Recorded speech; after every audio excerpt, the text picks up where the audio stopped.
And I'd like to start by asking Dimitrios Vounatsos, if that's the right name, to take the floor and do his first presentation. He is the mayor of Lesvos.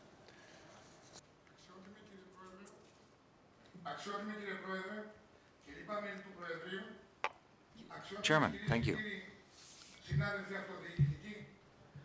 Ladies and gentlemen, colleagues, representatives of local administrators of the islands, I am a mayor. I'm the mayor of Lesbos. It's a fairly reasonably big island, and if you could imagine the map of the Aegean Sea region, well, we're in the eastern Mediterranean. We're pretty close towards the Black Sea, the last direction anyway. We're close to the peninsula of Troy. You've heard of the War of Troy, undoubtedly, the Trojan War.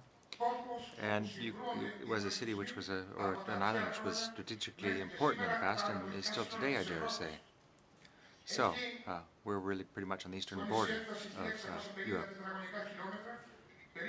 1,700 square kilometers and two large gulfs, the Forba, or two towns with the Forba, about 10,000 population of 10,000, the biggest town. So it's not a small island per se.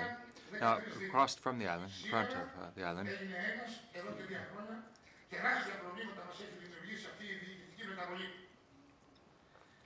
well, rather, a few years ago we had a major review of the organization of the administration in Greece. We were re-established into three different townships. Now, when it comes to energy policy, what we can say at the present time is that we have been very active, thank you to funding coming from the European Union and also with the European Investment Bank via the Elena project. Now, this is an effort to have an intelligent network. It's at the study phase at present, and then will be implemented by a company which is as a part of the DAY network. That's at the public. It was formerly a public company. Now it's been privatized in Greece, and it is in charge of the power grid in our islands. So, in our island, we have a total of 80,000 users, and their energy will now be controlled by a central control unit, which will allow us to have energy flow in a much more intelligent way, depending on demand. And of course, it's all affected a bit now by the economic situation, which is affecting Greece as a whole, and our island in particular. So you can understand that this is an important step forward, and the funding is important too. Now, what are the benefits for the user? Well, first of all, there will be a better, more secure supply of energy. There will be fewer blackouts. That happens. Every year we suffer from blackouts, and that can have some very important impacts on those that need the energy. So, one thing we're also doing is trying to make better use of renewable energy sources. We're trying to waste less energy. We're trying to make use in future for new uses. As we save energy, of course, we also produce less CO2, so that's a benefit to the environment in and of itself. Now, when it comes to an intelligent network, well, this really is a new era in our energy policy. Much of it's based upon better communication in the system itself, but it also will allow us to do some promotion to have a number of different sources of energy, to diversify our energy sources, including renewables. And at this point in time, really, we've already been able to detect that a large amount of energy can be saved. And we've got a large percentage, about 30%, we would think would be possible to supply via renewable energy sources. That means that we'll be dropping the use of our fossil fuels. Now, of course, using the fossil fuels obviously has a very large downside. We're also thinking about things that will occur in future. We expect that renewables will continue to be more attractive. We expect that the percentage of wind energy will increase. We hope to hit 20%. We're also hoping to use more biomass in our mix. And when it comes to renewables, well, in total, we hope to hit over 70% via renewables. So the selection for energy sources will be more vast for our island. It is technically feasible. It is something that will mean that the current plants won't be expected to produce as much, but we still have a system which is even higher performance, despite the fact we're using less of the traditional fuels. So this is a first step then for development in Lesbos of a new type. It will have an immediate impact. It will have an indirect impact on our economy. For example, it should create new jobs. It should improve the environment to equality. It should also raise the profile of sustainable energy in our island. So this is going to be a very ambitious project, much more use of renewables.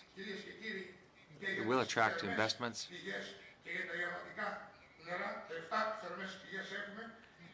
We've got a possibility also for using geothermal energy. That's just one example. We have water that we can bring up to the surface at 92 degrees Celsius, so that can be used as well. So this does make it an attractive renewable to be developed. It's environmentally friendly as well, and it's cheap. Now, developing renewables at present ties in with a future concern for other projects that are being developed by a large firm called Rocas. It's a Spanish firm. They're working on developing a project for other sources of significant amounts of kilowatts. And this is something which is moving forward with the approval of the Greek authorities. All of this should go forward. We see these new applications. We see new ways of producing energy using renewables. I think it's something that really should be of the utmost importance, not just for our islands, but for Europe as a whole. But first of all, you've got to come up with your strategy. Obviously, you've got to get the message across to your citizens. It's got to be clear.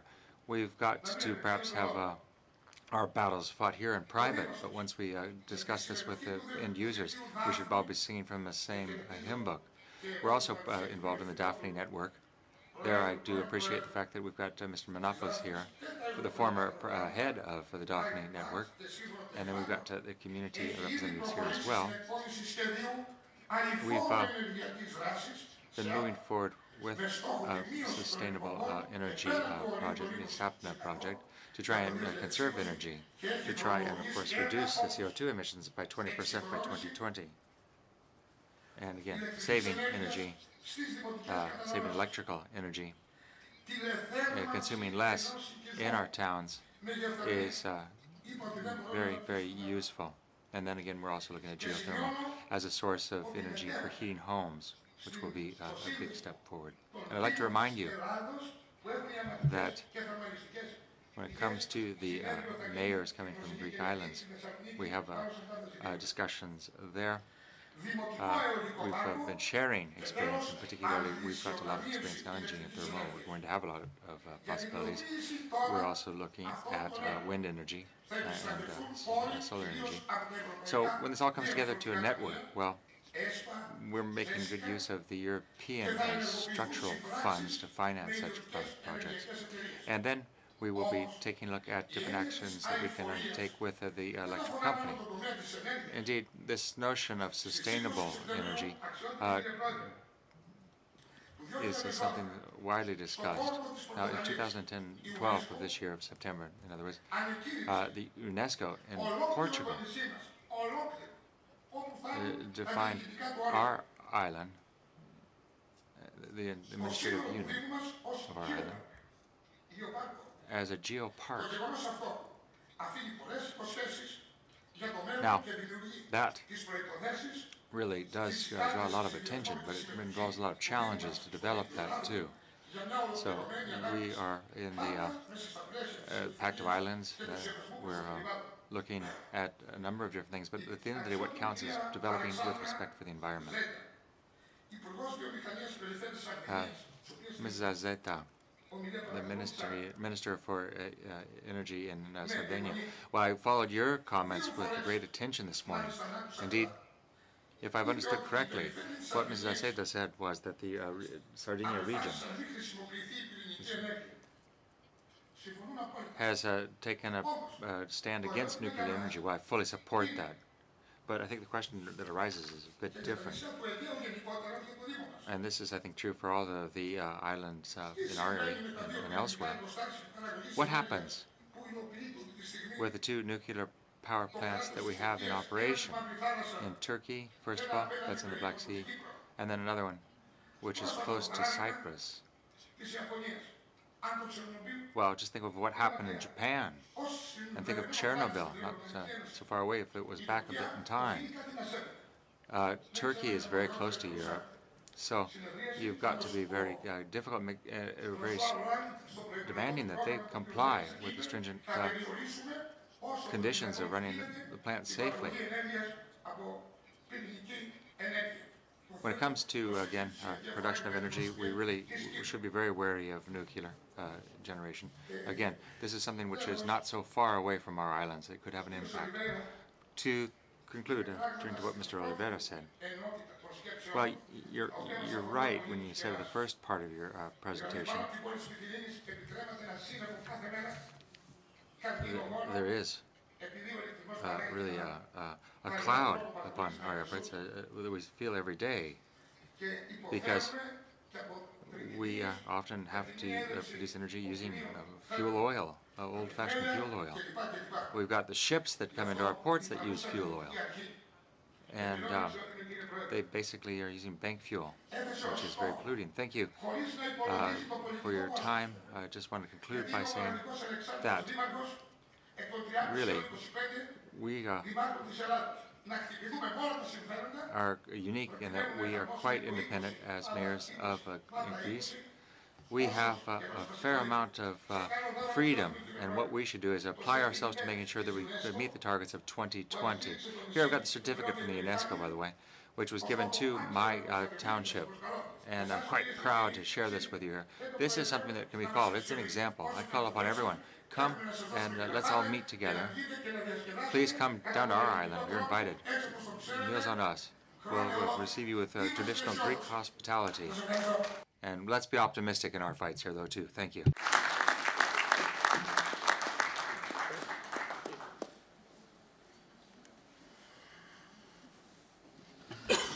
Thank you, Dimitrios, for that very interesting presentation, and thank you for that.